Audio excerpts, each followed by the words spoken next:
मुझके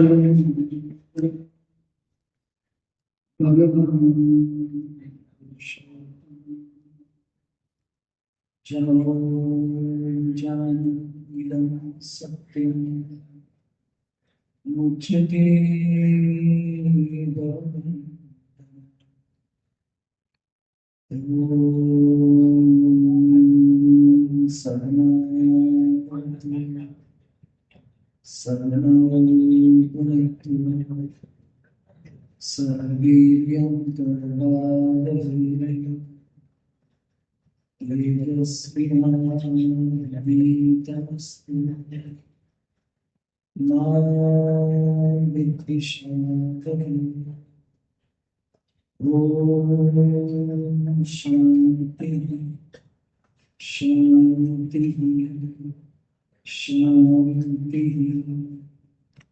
श्री स्वामिनारायण भगवान अक्षर पुरुषोत्तम महाराज सिया रामचंद्र भगवान राधा कृष्ण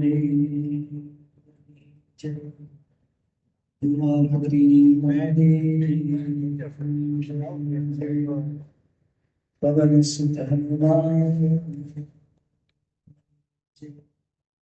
प्रभु स्वामी महाराज महंत स्वामी महाराज सुरत अक्षरदान महोत्सव આજની આ રવિ સભામાં એકતા સમારોહ યુનિટી એસેમ્બલી સંપ સભાનું ખૂબ સુંદર આયોજન બીએપીએસ સ્વામિનારાયણ મંદિર દ્વારા પરમ પૂજ્ય મોહન સ્વામી મહારાજના આશીર્વાદ અને પ્રેરણાથી કરવામાં આવ્યું છે। અલગ અલગ સમાજ अलग अलग ज्ञातिना अग्रेसरो अग्रणीओ होद्देदारों समर्पित सेवको बीएपीएस ना आमंत्रणનો સ્વીકાર કરીને પધારી રહ્યા છે। ભારત વર્ષ એક એવો દેશ છે વિશ્વના તમામ દેશોમાં વસ્તીની અંદર ભારત એ પ્રથમ નંબરે આવી ગયું છે। જનસંખ્યામાં આપણા જેટલી વસ્તી વિશ્વમાં બીજા કોઈ દેશ પાસે નથી, આ તો આપણે જાણીએ છીએ। પરંતુ આપણા ત્યાં જે વિવિધતા છે એટલી વિવિધતા પણ બીજા દેશો પાસે ક્યાંય નથી। આપણી પાસે હિમાલય જેવો પર્વત પણ છે કેતા જ્યાં સ્નોફોલ પણ થાય છે, અને આપણી પાસે કચ્છ ભૂતનું રેગિસ્તાન જેવું રણ પણ છે। આપણી પાસે ભવ્ય દરિયા કિનારો પણ લાંબો દરિયા કિનારો પણ છે, અને સાથે સાથે આપણી પાસે એવા પર્વતીય પ્રદેશો પણ છે। આપણા ત્યાં ખનીજો પણ એટલા નીકળે છે, પાક પણ એટલા થાય છે। આપણા ત્યાં એન્ટિક સંસ્કૃતિ પણ એટલી છે, અને મોડર્નાઇઝેશન આધુનિકરણ એ પણ એટલું થઈ રહ્યું છે। તો ભારતની અનેકવિધ વિવિધતાઓ છે। થોડીક વિવિધતાની ખાલી વાત કરીએ। આપણે બધા અત્યારે હું ગુજરાતીમાં બોલું છું, આપ ગુજરાતીમાં સાંભળો છો। ભારતમાં લગભગ 122 જેટલી ભાષાઓ છે। વિશ્વનો એકમાત્ર દેશ એવો હશે કે જેમાં આટલી ભાષાઓ હોય। અમેરિકા આપણા કરતા સાઈઝમાં ખૂબ મોટો, કેનેડા આપણા કરતા પણ ખૂબ મોટો, પણ આટલી ભાષાઓની વેરાયટી એ ભારતમાં જ 122 ભાષાઓ છે।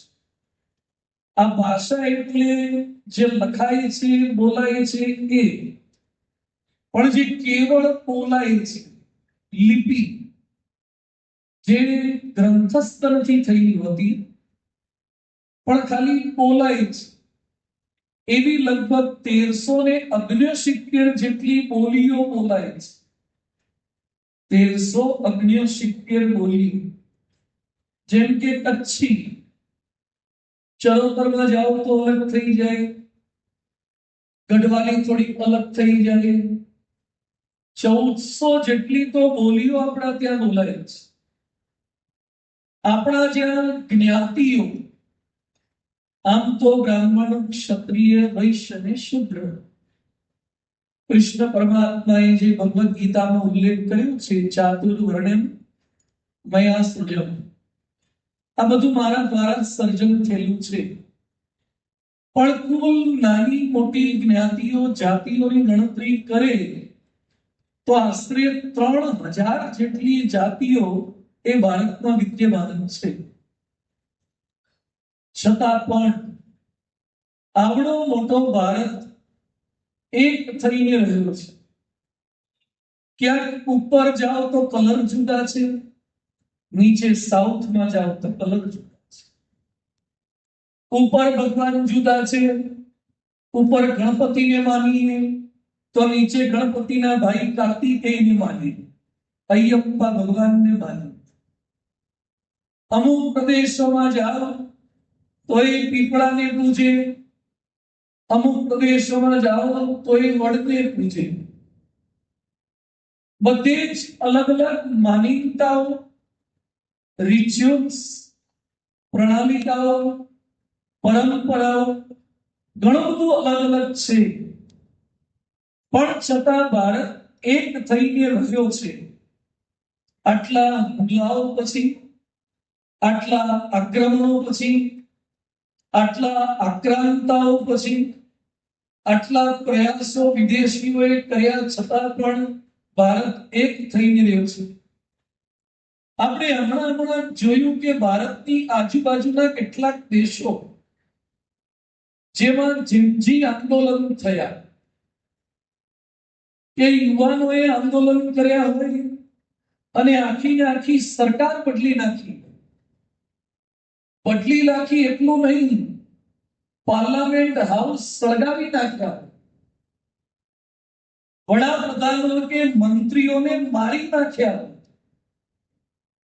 આવું ભારતની ફરતે અનેક રાષ્ટ્રોમાં ચાલી રહ્યું છે. કેટલાક લોકોનો પ્રયત્ન એવો પણ છે કે ભારતમાં પણ આવી ઘટના થાય. ભારતની મજબૂત ઇકોનોમી કેટલાય લોકોને પસંદ નથી.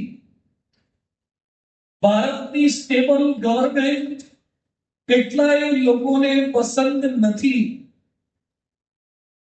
ભારતમાંથી બહાર ભણવા જાય છે અને વિદેશી હુંડિયામણ ભારતમાં આવે છે, એ પણ પસંદ નથી. ભારત અને પાકિસ્તાન વચ્ચે યુદ્ધનો છુટકારો થાય અને કેવળ ઓપરેશન સિંદૂર તરીકે 2-4 દિવસમાં જ પતી જાય અને ભારતને બહુ જાજુ નુકસાન ન થાય, એ પણ કેટલાય દેશોને ગમ્યું નહોતું. ભારત યુદ્ધમાં કેમ ધકેલાય, આવી અપેક્ષા વિશ્વના કેટલાય દેશોને હોય છે. છતાં ભારત, કોણ જાણે કઈ એવી દિવ્યતા છે, કઈ એવી શક્તિ છે, કઈ એવી એકતા છે કે દુનિયાના આટલા બધા પ્રયત્નોની ઈચ્છા હોવા છતાં અનેક લોકો આપણને ઝઘડાવવા માંગે છે, છતાં પણ ભારત સંપીને રહ્યો છે. આજે મારે થોડીક વાત એ કરવી છે, યુનિટી ઇન ડાયવર્સિટી. ગુજરાતીમાં એને આપણે ઓળખીએ છીએ વિવિધતામાં એકતા. આ આપણને વિવિધતા ખૂબ ગમે છે. આજની આ સભામાં દરેક વ્યક્તિના કપડા, સિવાય કે કોઈ પોતાના એપીસી ના કોડમાં આવ્યા હોય, ડ્રેસ કોડમાં, સિવાય કે કોઈ કાર્યક્રમના ડ્રેસ કોડમાં આવ્યા હો, બાકી બધાના કપડા થોડાક થોડાક અલગ હશે. કોઈકનું ઉપરનું સરખું હશે તો નીચેનું અલગ હશે. મૂછો લગભગ ઘણાને હશે, પણ મૂછોમાં એ વિવિધતા કેટલી હશે? કોકને આખી મૂછ હશે, કોકને અડધી મૂછ હશે, અડધીમાં કોકને પટલી હશે. દાઢી કેટલાકને હશે, કેટલાકને ફ્રેન્ચ કટ હશે, કેટલાકને આખી દાઢી હશે. વાળમાં કેટલી વિવિધતા, વાળના કલરમાં કેટલી વિવિધતા, વાળની સ્ટાઇલમાં કેટલી વિવિધતા, ચપ્પલમાં કેટલી વિવિધતા, સ્ટાઇલમાં વિવિધતા, કલરમાં વિવિધતા. આ વિવિધતાની મજા છે. ઉત્તરાયણમાં બધા એક જ કલરના પતંગ ચગે તો ઘણીવાર આપણે મૂંઝાઈ જઈએ કે મારો કયો, મારો પતંગ કયો. ભગવાને જ્યાં વિવિધતા આપી છે ખરેખર સારું છે. જો બધાના દીકરા દીકરીઓ એક જ કલરના એક જ ફેસ વાળા હોત તો તમે તમારા દીકરા કે દીકરીને ઓળખી શકત ખરા? બધાના ચપ્પલ એક સરખા હોય છે, પણ છૂટ્યા પછી તકલીફ થઈ જાય છે. વિવિધતા એની મજા છે. પણ એ વિવિધતા, પુષ્પોમાં વિવિધતા છે, પર્ણોમાં વિવિધતા છે, વેધરમાં વિવિધતા છે. એકની એક સીઝન અખંડ ચાલુ રહે તો થોડોક ઉનાળો ગમે, થોડોક શિયાળો ગમે. એકની એક વાનગી તમને પીઝા ભાવતા હોય કે તમને બાસુંદી ભાવતી હોય, એ 365 દિવસ આપે તો ન ગમે. માણસને વસ્તુમાં ચેન્જ ગમે છે, માણસને વ્યક્તિની સોબતમાં ચેન્જ ગમે છે, માણસને વ્યવસ્થામાં ચેન્જ ગમે છે, માણસને વાતોમાં ચેન્જ ગમે છે. અમે આજે જે પ્રવચન કર્યું હોય એનું એ જ પ્રવચન કાલે કરીએ, પરમ દિવસે કરીએ તો પણ ન ગમે. એમાંય ચેન્જ આપણને ગમે છે, એમાંય વિવિધતા જોઈએ છે. માણસ આ બધી વિવિધતા સહન કરી શકે છે, પણ કોઈક વ્યક્તિ પોતાના કરતા આર્થિક રીતે જુદો હોય, બૌદ્ધિક રીતે થોડો આગળ પડતો હોય, પોતાના કરતા જ્ઞાતિમાં થોડોક અલગ હોય, પોતાના કરતા ધર્મમાં થોડોક અલગ હોય, તો એ ક્યાંક સહન કરી શકતો નથી. આપણે અહીંયા રાજકોટમાં છીએ, એમાં એક ભાઈ કોઠારીયાના હોય, બીજા કાલાવાડના હોય, ત્રીજા રણછોડનગરના હોય, અને પછી બધા ભેગા થઈ જમવા. તારે બાજુવાળો બેઠા હોય પૂછે તમે ક્યાં ના? એ કે રણછોડનગરના. ઓ વાહ, તમે રણછોડનગરના. બે ખાલી એક એરિયાના ભેગા થઈ જાય તો પણ એની મજા આવે.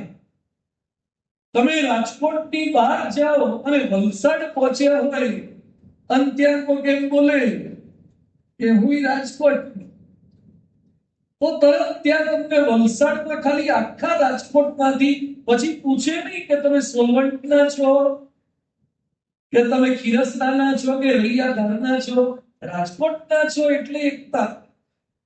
તમે ગુજરાતની બહાર ગયા હોય, ધારો કે કેરલામાં તમે ગયા કે રામેશ્વરમાં ગયા અને કોઈ ગુજરાતી બોલતો સંભળાય નહીં, આપણો વાળો. એ વખતે ગુજરાતના કોઈ પણ શહેરનો તમને પોતાનો લાગે અને તમે અમેરિકા કે યુરોપ જતા રહ્યા હોય, એમાં એક ઇન્ડિયન ચામડી દેખાય ને તો પણ તમને આનંદ થાય કે હા ભારતીય છે, ઇન્ડિયન છે, આ સેમ્પલ આપણું છે. જેમ જેમ તમે ઉપર પહોંચતા જશો, મહৎ દ્રષ્ટિને પામતા જશો, તેમ તેમ તમે નાના નાના ભેદને ભૂલતા જશો. નાના નાના ભેદ ભૂલાઈ જાય. જેમ હાઈટ પર પહોંચે એટલે પોલ્યુશન ફ્રી વિશ્વ થઈ જાય. ઉપર પોલ્યુશન છે જ નહીં, ન તો હવાનું પ્રદૂષણ, ન તો અવાજનું પ્રદૂષણ, એક ભેદભાવ રૂપી પ્રદૂષણ પણ નીચે જ છે. ભેદભાવ રૂપી પ્રદૂષણ પણ તમારી આધ્યાત્મિક ઊંચાઈ અમુક ન થાય ત્યાં સુધી તમને પ્રદૂષણ લાગે. અમુક હાઈટ પર પહોંચી જાઓ પછી તમને કોઈ ભેદભાવનું પ્રદૂષણ નડી શકતું નથી. આપણને આપણા શાસ્ત્રોએ, આપણા ગ્રંથોએ સતત એ શીખવ્યું છે અને ભારત વર્ષ એ છે. આ પ્રવચન દરમિયાન ક્યાંક ક્યાંક એવા જો આવશ્યક વિડીયો સમયની મર્યાદામાં રહી અને પ્રયત્ન કરશું. પહેલા એક વિડીયો આપણે નિહાળીએ. Unity in diversity. ભારતમાં આટલી ડાયવર્સિટી છે છતાં પણ યુનિટી કઈ કઈ પ્રકારની છે એનો એક રસપ્રદ નાનકડો વિડીયો. 28 રાજ્યો, 4000 શહેરો અને 7 લાખ કરતા વધારે ગામડા હોય એવો આપણો ભારત દેશ. છતાં પણ એ ભારત એક થઈને રહ્યો છે. નાના મોટા ભેદભાવ દેખાશે. જેમ માળાની અંદર બધા મણકા પરોવાયેલા છે, જેમ ફૂલ ગુલાબની અલગ શોભા છે, મોગરાની અલગ શોભા છે, હજારીની અલગ શોભા છે, પણ ફૂલ એટલું જુદું રહે તો એ ભગવાનના પગમાં મુકાય. પણ હજારી ભેદ ભૂલીને ગુલાબ સાથે, મોગરા સાથે, ચમેલી સાથે જોડાઈ જાય અને હાર બની જાય તો ભગવાનના કંઠમાં આરોપ. છૂટું ફૂલ પગમાં મુકાય. પણ જો બધા જોડાઈ જાય તો ભગવાનના હાથમાં એ ગુચ્છ બની જાય કે હાર બની જાય. આપણને વેદો ઉપનિષદોએ આ શીખવાડ્યું. સંગચ્છત્વમ સંવદત્વમ. સાથે બોલો, સાથે ચાલો. સંતો મનાંસી જાનતા. એક મન વાળા. કદાચ આ શ્લોક ઓછો ખબર હશે પણ આજે હું મંગલાચરણમાં જે શ્લોક બોલ્યો, ઓમ સહના ભવતુ, આ શ્લોક અહીંયા બેઠેલા તમામને વધતા ઓછા પ્રમાણમાં આવડતો હશે. કદાચ સંસ્કૃત પરફેક્ટ નહીં હોય પણ ભાવના તો એની સાચી હશે કે આપણે સાથે રક્ષણ પામીએ, સાથે આગળ વધીએ. આ આપણને વેદોએ, ઉપનિષદોએ બધાએ શીખવાડ્યું છે. રામચરિત માનસ કહે છે, જહાં સુમતિ તહાં સંપત્તિ નાના, જહાં કુમતિ તહાં વિપત્તિ નિદાન. જ્યાં સંપ છે ત્યાં સંપત્તિ છે, જ્યાં કુસંપ છે ત્યાં જ આપત્તિ છે. દેશના કે વિદેશના મહાન લોકોએ પણ આ વાત કરી. હેનરી ફોર્ડ, જેના નામની ગાડીઓ રોડ પર ફરે છે, ડેટ્રોઇટમાં જેનો એસેમ્બલી પ્લાન છે ફોર્ડ ગાડીનો, એ હેનરી ફોર્ડનું એક પ્રસિદ્ધ વાક્ય છે, coming together is beginning, staying together is progress and working together is success. Railway સ્ટેશને પણ લોકો ભેગા તો હોય છે પણ એક મન નથી હોતા. અરે એક ગંતવ્ય સ્થળ નથી હોતા. બધા એક ગંતવ્ય સ્થળ હોય તો એ ડબ્બા ટ્રેન એક જ હોય તો એ ડેસ્ટિનેશન અલગ અલગ હોય છે. એક શહેર હોય તો પણ એના એરિયા અલગ અલગ હોય છે. અહીંયા આપણને શીખવાડ્યું છે કે લાઈફમાં આગળ વધવું હોય તમારી પ્રજાએ. માર્ટિન લ્યુથર કિંગ, જેણે ક્રાંતિ કરી, જેને અમેરિકાના એક ગાંધી તરીકે કહેવામાં આવે છે, માર્ટિન લ્યુથર કિંગને, એ માર્ટિન લ્યુથર કિંગનું એક અદ્ભુત વાક્ય છે, we must learn to live together as brother. આપણે ભાઈઓની જેમ ભેગા રહેતા શીખવું જોઈએ. અથવા તો પછી સરસ બોલે છે, or perish together as fools, અથવા મૂર્ખાઓની જેમ મરતા શીખવું જોઈએ. કાં તો ભાઈઓની જેમ ભેગા રહેતા શીખો અથવા મૂર્ખાઓની જેમ મરતા શીખો. એક જ વિકલ્પ છે આપણી પાસે. અને ન કેવળ શાસ્ત્રોએ, ન કેવળ મહાપુરુષોએ, પરંતુ આપણા ભગવાનોએ પણ આપણને આ રીત શીખવાડી. રામાયણના પરિવારમાં વિગ્રહ થાય, કુસંપ થાય, મન નોખા થાય એવી ઘટના પૂરેપૂરી બની હતી. છતાં પણ રામ ભગવાનની ઉદારતા, ભાઈ ભરતનું સમર્પણ, એણે રામાયણના કુટુંબને તૂટવા દીધું નહીં. 14 વર્ષ દરમિયાન પણ એક રહ્યા. ભલે છૂટા છૂટા હતા ફિઝિકલી, રામ લક્ષ્મણ સીતા જંગલમાં હતા, ઉર્મિલા અને શત્રુઘ્ન ને બધા ત્યાં રાજ્યમાં હતા, ભરત નંદીગ્રામમાં હતા. બધા જુદા જુદા રહેતા હતા, જુદી જુદી પરિસ્થિતિમાં રહેતા હતા, પણ બધાનું મન એક હતું. એટલે આજે પણ રામાયણની કથા વર્ષો પછી પણ સંપની પ્રેરણા આપે છે. 5 પાંડવો, અલગ અલગ વ્યક્તિની અલગ અલગ તાકાત હતી, અલગ અલગ વીકનેસ હતી. જુગાર રમવાની ભૂલ યુધિષ્ઠિરની જ હતી. પત્નીને દાવ પર લગાવવાની ભૂલ એમની જ હતી. અર્જુન ક્યાંક વનમાં ગયો છે કે આગળ જીતવા ગયો છે, અસ્ત્ર શસ્ત્ર વિદ્યા, તો ત્યાં પાછો ચલિત થઈને આવ્યો છે. અલગ અલગ વ્યક્તિઓની ભૂલ થઈ છે. દ્રૌપદીથી બોલાઈ ગયું કે અંધના તો અંધ હોય, પણ છતાં 5 સંપીને રહ્યા છે. આજે આ અંગૂઠાથી અમુક કામ થાય, આ આંગળીથી અમુક કામ થાય, આ આંગળીથી અમુક કામ થાય, આ આંગળીથી અમુક કામ થાય, આ આંગળીથી અમુક કામ થાય.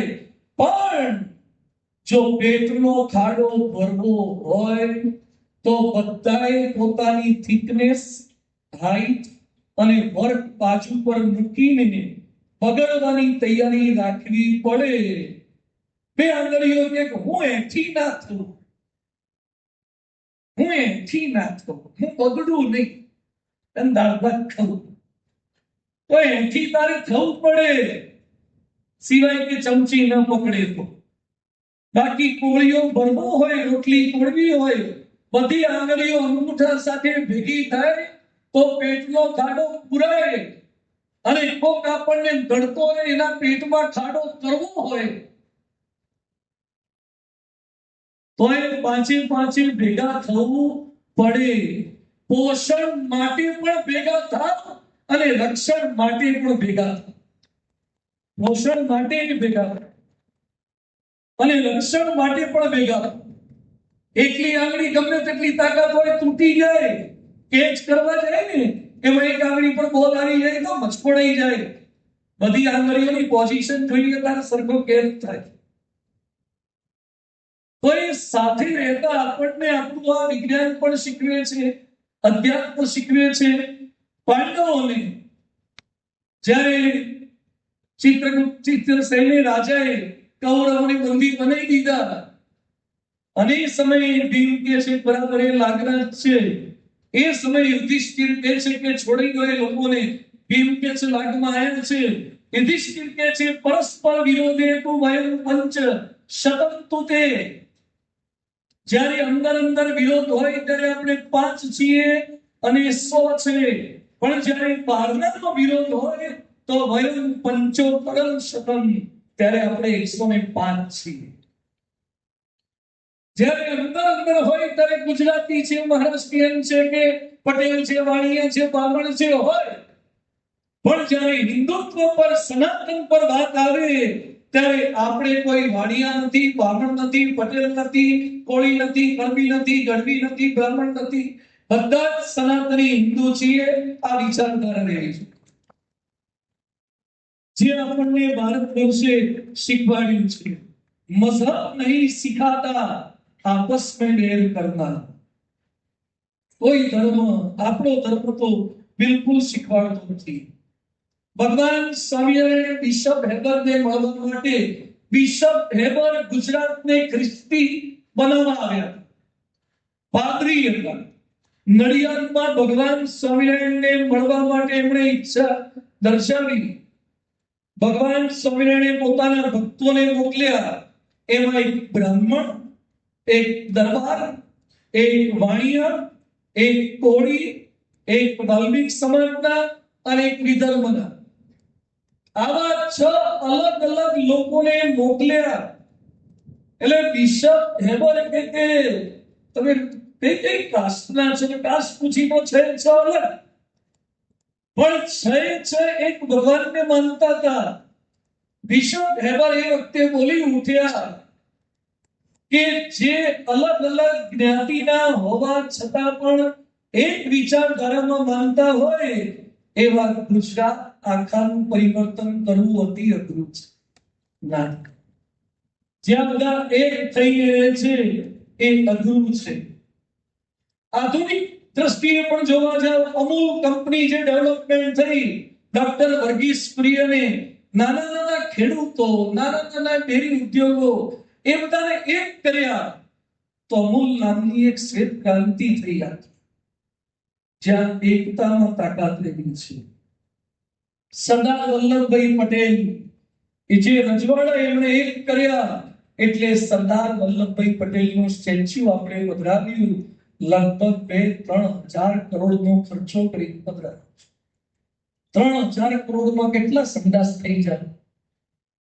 3 હજાર કરોડમાં કેટલા બાથરૂમ થઈ જાય? 3 હજાર કરોડમાં કેટલી દુકાનો થઈ જાય? 3 હજાર કરોડમાં કેટલા રોડ થઈ જાય? 3 હજાર કરોડમાં કેટલા ગરીબોના ઘર થઈ જાય? પણ સરકારે વિચાર એ કર્યો કે કોઈ સરદાર પટેલનું સ્ટેચ્યુ જોશે અને ઇતિહાસ વાંચે કે આ એક માણસે એક પૈસાના સ્વાર્થ વગર, એક પોસ્ટના સ્વાર્થ વગર, પદના સ્વાર્થ વગર આખા ભારતને એક કર્યું. નહીં તો ભારતમાં એક રાજ્યમાંથી બીજા રાજ્યમાં જવાના વિઝા લેવા પડે. એક રાજ્યમાંથી બીજા રાજ્યમાં જવાના વિઝા લેવા પડે. એવું ભારત વિભક્ત થઈ જાય. કદાચ કોઈ સરદારને જોયા પછી પોતાના પરિવારમાં સંપ પધારશે તો પણ 3000 કરોડનો ખર્ચો વસૂલ છે. સંપની ભાવના. તમે નાના છો પણ સંપેલા. જાજી કીડીઓ સાપને તાણે. સાંભળ્યું છે? જાજી કીડીઓ સાપને તાણે. હાથને ખેંચવાની તાકાત છે. કીડીનું વજન કેટલું, હાથનું વજન કેટલું? પણ જો બધી ભેગી થાય તો એ સાપને ખેંચી શકે. ભગવાન અને સંતનો રાજીપો પણ એના ઉપર છે, જે સંપીને રહે છે. એકવાર ભગવાન સ્વામિનારાયણ સૂતા હતા. 2-3 ભક્તો તો ઘણા હતા. પછી ભક્તોની ઈચ્છા હોય કે ભગવાનના ચરણ સ્પર્શ કરીએ, ચરણ ચંપી કરીએ. એમાં એક ભક્તે જમણો પગ લીધો, બીજા ભક્તના હાથમાં ડાબો પગ આવ્યો. એટલે પેલો ભાઈ જમણો પગ દબાવતા હતા, પેલા ભાઈ ડાબો પગ દબાવતા હતા. હવે જે જમણો દબાવતો હતો અને ડાબો દબાવતો હતો એ બેને બનતું નહોતું. ઘણીવાર એવું બને, આપણે ભક્ત એક જ ભગવાનને આવીએ, એક જ જ્ઞાતિ ના હોય તો એ બનતું ના હોય. એટલે પેલો જમણા વાળો ડાબાની નજર ના હોય ને એવા ટાઈમે ડાબા પગને ચૂંટલી ભરી દીધું, અને ડાબા વાળો જમણા પગને ચૂંટલી ભરી દીધો હતો કે એનું ખરાબ દેખાય કે બરાબર દબાવતા નથી આવડતું. આવું 2-3 વાર થયું. એટલે ભગવાન સ્વામિનારાયણ કે તમારા બંનેના ઝઘડામાં પગ તો મારા જ છે. 2 પગ તો મારા જ છે. એમ આપણે એકબીજાની જ્ઞાતિને ચૂંટલી ભરીએ, પણ ભારત માતા કહે છે કે શરીર તો મારું જ છે. તમે શું એકબીજાની જ્ઞાતિને ચૂંટલી ભરો છો? શરીર તો મારું છે. પૃથ્વીરાજ ચૌહાણ હાર્યા જયચંદ્રના કુસુમને કારણે. મિર્જાફરો, જયચંદ હોય, ત્યાં કેટલાય લોકોએ ભારતને ગુલામ બનાવવામાં બહુ મોટો ફાળો આપ્યો છે. અંગ્રેજોએ પણ ડિવાઇડ એન્ડ રૂલની નીતિ કરી. આપણી ધંધા યોજના શરૂ થઈ ત્યારે સિમેન્ટની થેલીનો ભાવ 15 રૂપિયા હતો, પૂરી થઈ ત્યારે 325 રૂપિયા થયો. જે સિમેન્ટની થેલીના 15 રૂપિયા હતા, 325 રૂપિયા સુધી ધંધાનો પ્રોજેક્ટ કેમ ચાલ્યો? તો એક રાજ્ય કે આને પાણી વધારે મળશે, પેલા કે ઇલેક્ટ્રિસિટી આને વધારે મળશે. અંદર ઝઘડા થયા, માંડાનું સમાધાન થયું. બીજા અનેક રાજ્યને આપણા કરતા લાભ છે. સંપ્યા તો નર્મદા યોજના થઈ, કુસપ હોય તો ન થાય, ક્યારે નર્મદા પણ ન થાય ને કોઈ પ્રોજેક્ટ ન થાય. આ જાણવા છતાં, લાભ જાણવા છતાં આપણે કેમ સંપી શકતા નથી? કારણ કે આપણને વ્યક્તિગત લાભનો વિચાર છે. સરદાર વલ્લભભાઈ પટેલ નાયબ વડાપ્રધાન થયા અને એમાં એક અગત્યના હોદ્દા ઉપર ત્રિવેન્દ્રમના મહારાજાની નિયુક્તિ કરવાની હતી. એટલે કોઈએ કીધું કે સાહેબ, આ ત્રિવેન્દ્રમના મહારાજાને તો તમારા માટે બહુ એલર્જી છે, તમારું ખરાબ બોલે છે, એને તમે આવી મોટી પોસ્ટ કેમ આપો છો? ત્યારે સરદાર વલ્લભભાઈ પટેલ બોલ્યા, એને મારા માટે એલર્જી છે, પણ એ ભારતનું ખરાબ કરે એવું છે? તક ના કે તો ભારતનું તો સારું કરે એવું છે, તો એની પોસ્ટ અપાય, કારણ કે મારે ભારતનું સારું થાય એવો માણસ. આપણે જો જે માણસ આપણને નહીં ગમતો હોય ને એને આપણી ટીમમાં પણ નહીં રાખીએ, ભલે સારામાં સારો બોલર હોય, સારામાં સારો બેટ્સમેન હોય, ખબર છે કે બોલર સારું છે પણ મને નથી ગમતો એટલે મારી ટીમમાં ના જોઈએ. તમારે ભારતને જીતાડવું હોય તો તમને ન ગમતા હોય પણ સારા બોલર હોય એને ટીમમાં રાખવો. તમને ન ગમતા હોય એવી વ્યક્તિને પણ પોસ્ટ આપવી પડે. મારાને ગોઠવે એનાથી કઈ દેશ મહાનતા સુધી ન પહોંચી શકે. બીજું વિચાર એ આવે છે કે બીજાને મદદ કરવાથી મને શું લાભ થાય? હું બીજા માટે ઘસાવું, મારે કેટલા ટકા, મારા કેટલા ટકા. મહારાણા પ્રતાપ જંગલની અંદર ઘાસની રોટલીઓ બિચારા હતા. શું તકલીફો મહારાણા પ્રતાપને હતી. અને એક સમય એવો આવ્યો, ઇતિહાસમાં લખાયું છે કે મહારાણા પ્રતાપ પણ એક સમયે એવા વિચારમાં આવી ગયા હતા કે હવે સરેન્ડર થઈ ગયું, પૂરું થઈ ગયું, બધું એનર્જી માત્ર ખલાસ થઈ ગઈ, પહેલા છોકરાની દશા ખરાબ થઈ ગઈ. અને એ સમયે એક વ્યક્તિએ મદદ કરી, વીર ભામાશાહ. વીર ભામાશાહ એ તો વાણિયા હતા, આ ક્ષત્રિય હતા. જો ભામાશાહે પોતાની જ્ઞાતિનો વિચાર કર્યો હોત કે હું વણિક છું, મારે ક્ષત્રિયને મદદ કરી, વીર ભામાશાહે કેટલી મદદ કરી? 25 લાખ રૂપિયાના સિક્કા અને 5 લાખ અસરફી એટલે સોના મોર. એમણે એટલી મદદ કરી હતી કે 25,000 સૈનિકોને 12 વર્ષ સુધી ભોજન જમાડી શકે. 25,000 સૈનિકોને 12 વર્ષ સુધી ભોજન જમાડી શકાય. એમાંથી રાણા પ્રતાપ બેઠા થયા ને કુંભલગઢ અને ઉદયપુર એ બંને મહારાણા ફરીથી જીત્યા. એટલે કહેવાયું છે કે ધર્મ કી રક્ષા હિત जिसने, धर्म की रक्षा हित जिसने अपना सब कुछ वार दिया, वो भामाशाह ही था जिसने प्रताप को नया अवतार दिया. प्रताप को नया अवतार दिया. મારે એટલું જ કહેવું છે કે કોઈ પ્રતાપ સેટ ઢીલો પડ્યો હોય તો તમે ભામાશાહ થજો, એને મદદરૂપ થજો. તમારી તાકાત નથી કે તમે પ્રતાપ જેવું લડી શકો, અને પ્રતાપની તાકાત નથી કે તમારા જેટલા પૈસા ભેગા કરી શકો. તમારી શક્તિ સંપત્તિ જો પ્રતાપને કામે લાગશે તો એ ભારતનો પ્રતાપ એ વધશે. તો પોતાનો વ્યક્તિગત સ્વાર્થ ન જોવો. જતું કરવાથી દેશને લાભ થતો હોય તો જતું કરવું જોઈએ. જો તમારા ગામનો વિકાસ થતો હોય તો ઘર બાજુથી રસ્તો પસાર થતો હોય અને ગામમાં એક સારો રોડ બનતો હોય તો તમારું ફળિયું થોડું કપાતમાં જવા દેવું જોઈએ. અને આખા તાલુકાનું સારું થતું હોય તો તમારા ગામમાં કપાત આવવા દેવી જોઈએ. જિલ્લાનું સારું થતું હોય તો તાલુકાનું કપાવવું જોઈએ. અને આખા ભારતનું સારું થતું હોય તો ગુજરાતે કંઈ પણ જતું કરવું જોઈએ. ભારત સારું થતું પછી એ સમયે વ્યક્તિગત આ સરકારથી મને શું લાભ? એને જ્યાં એને આખું એરપોર્ટ આવે, એમ્સ આવે, મારા ઘરમાં હું આવ્યો, મારા ઘરમાં શું લાભ થયો? આ સાચા ભારતીયની વિચારધારા ન હોય તો આજે આપણે અહીંયા સૌ કોઈ એકત્રિત થયા છીએ. અલગ અલગ જ્ઞાતિના, અલગ અલગ સમાજના, અલગ અલગ ભક્તો બધા એકત્રિત થયા છીએ.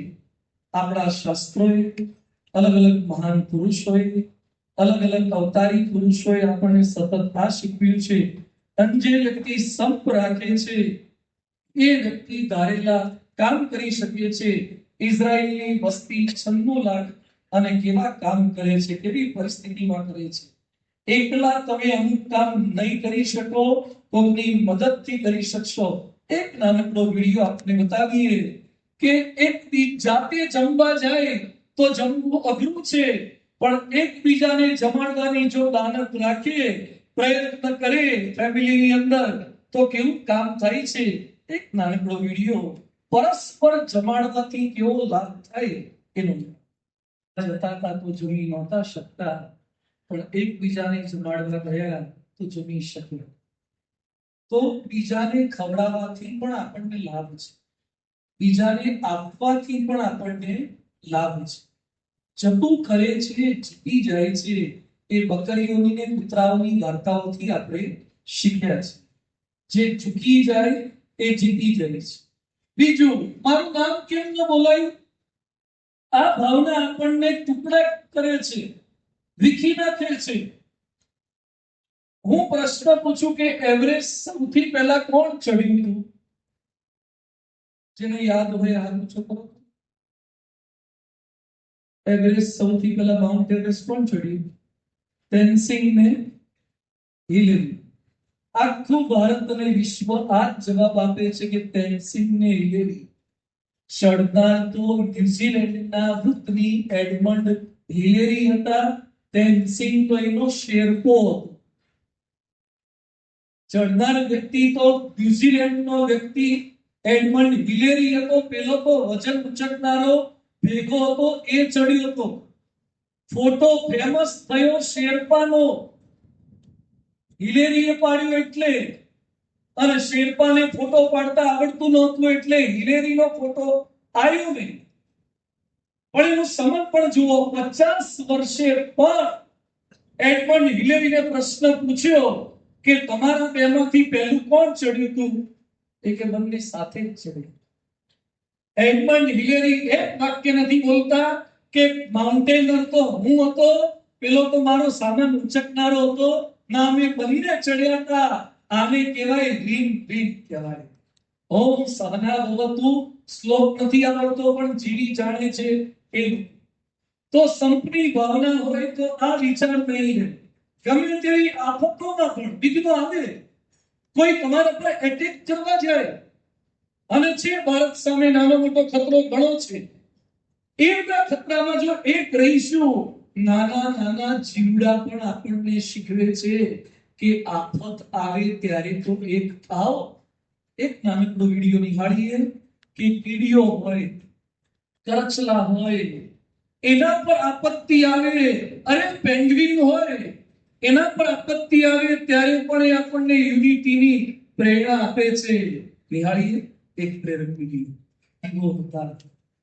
એમના પર આવેલા આક્રાંતાઓ મોટા હતા, પણ છતાં આ નાના જીવો જીતી ગયા, જીવી ગયા, કારણ કે બધા સંપી ગયા, એક થઈ ગયા, એટલે જીતી ગયા છે. આ કીડીઓ હોય કે પેંગ્વિન હોય કે કરચલા હોય, એ પણ પ્રેરણા આપે છે કે સુખમાંય ભેગા રહો અને દુઃખમાંય ભેગા રહો. એક કીડીને ખબર પડે કે અહીંયા ખોરાક પડ્યો છે તો બધી કીડીઓને એસએમએસ કરી દેશે, ઇન્સ્ટા પર મૂકી દેશે, ફેસબુક પર મૂકી દેશે. અને બધાને કીડી ગમે તેટલી બિઝી હોય તો પણ રસ્તામાં આવતી બીજી કીડીને હાય હેલો કેમ છે સાહેબ પૂછી પછી આગળ જશે. અને માણસ નામ નવરો ધૂપ હોય ને તો એ રસ્તામાં કોઈ દેખાય ને કે આપણે કેટલા આપણા વાળો ક્યાં છે. અરે ભાઈ હસતો કરો, નમસ્તે તો બોલ, સેજ તો મોઢું તો હલાય, મલકાય તો ખરો, એ નથી કરતા.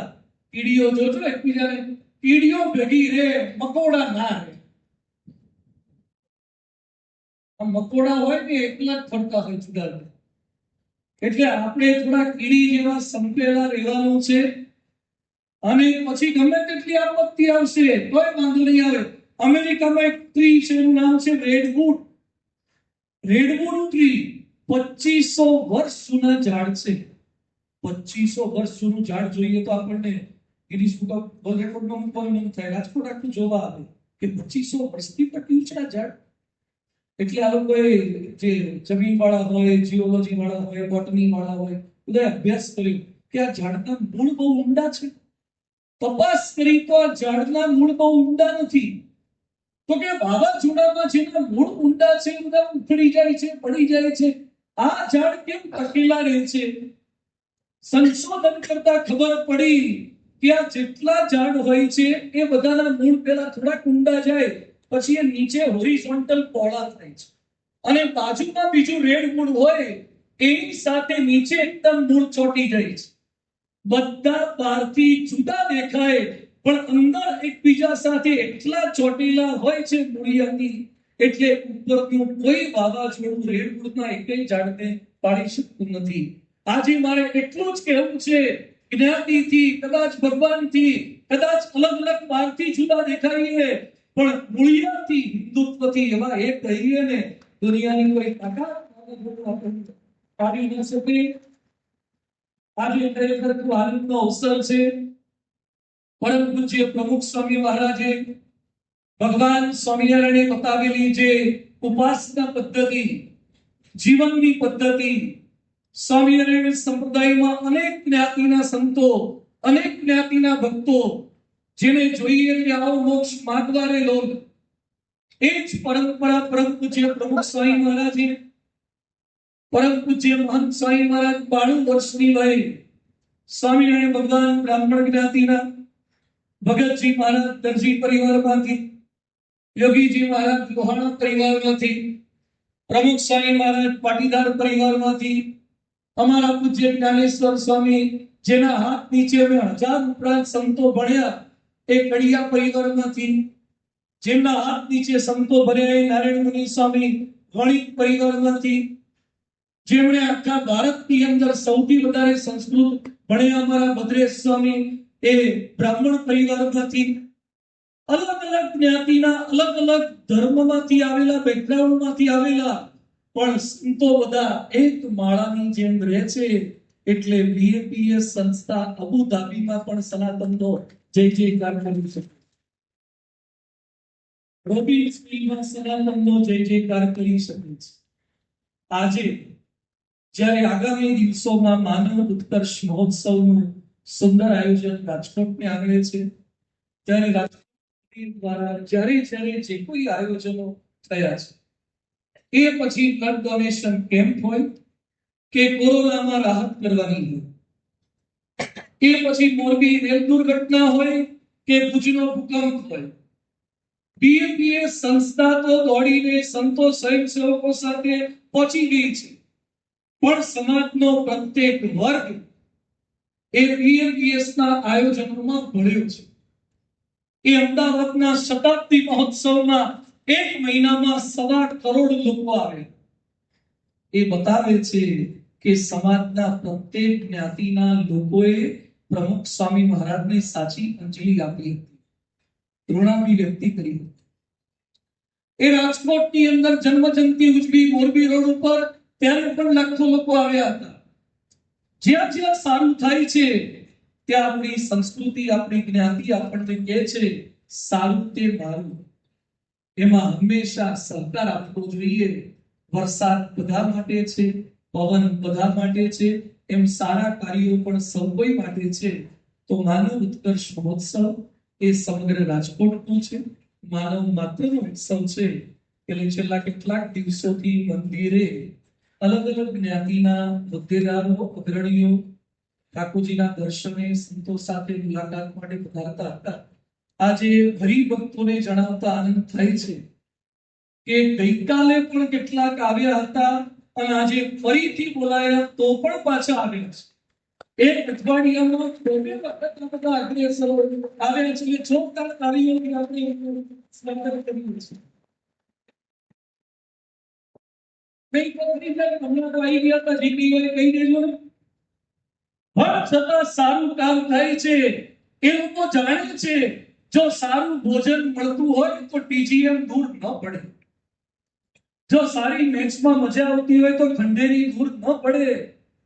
જો સ્પીડમાં પહોંચવું હોય બોમ્બે તો હીરાસર એરપોર્ટ દૂર ના કહેવાય, ફરિયાદો ન કરાય. ભલે એકની એક જગ્યાએ 3 વાર જવું પડે તો જવું પડે, કારણ કે અમેરિકાના વિઝા મળે છે, જવું પડે. એમ એકના એક સ્થાનમાં બીજી વાર જવાથી જો ભારતીયો સનાતનીઓ એક થાય અને માનવનો ઉત્કર્ષ થતો હોય તો જવું જોઈએ.